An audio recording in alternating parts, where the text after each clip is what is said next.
Onge teko ma ohingo mar chieng'. E polo nitie sulwe, chieng' bende en sulwe. Ka polo okecho to omil, ogoyo kendo owang'o gik moko duto. Ihoye ka imiye gweno marakwar. Luo kitgi gi tumbegi. Telo. To ere kaka inyalo ng'eyo ni ng'ato en jaluo?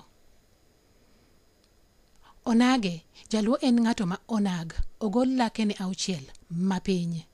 Ipake ni jalwanda, janam, japiny. To kata kamano, tinde loch rucho ng'eyo mar jaluo.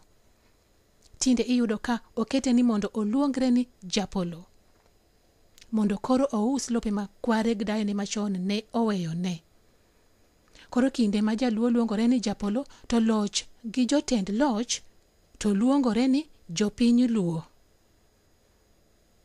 E piny luo, telo ne en gima oganda ema chiwo ne ng'ato.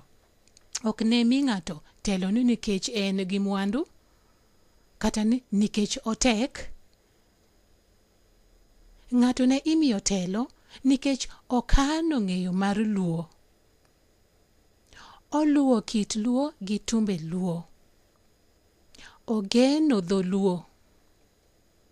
Owacho dholuo. Ok onyal keto piny luo e lwet loch kata dhoot moro.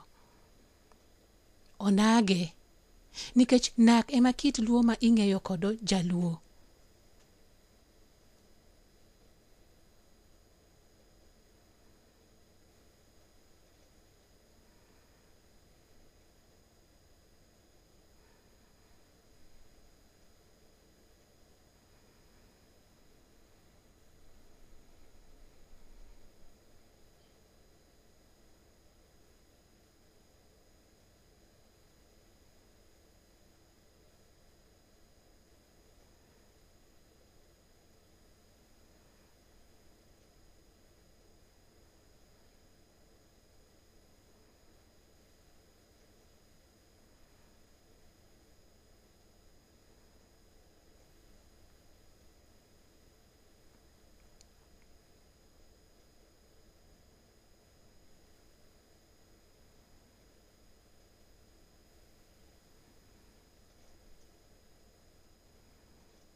Jaluo ma ok onag ok en jaluo. Omiyo jaluo odog onage.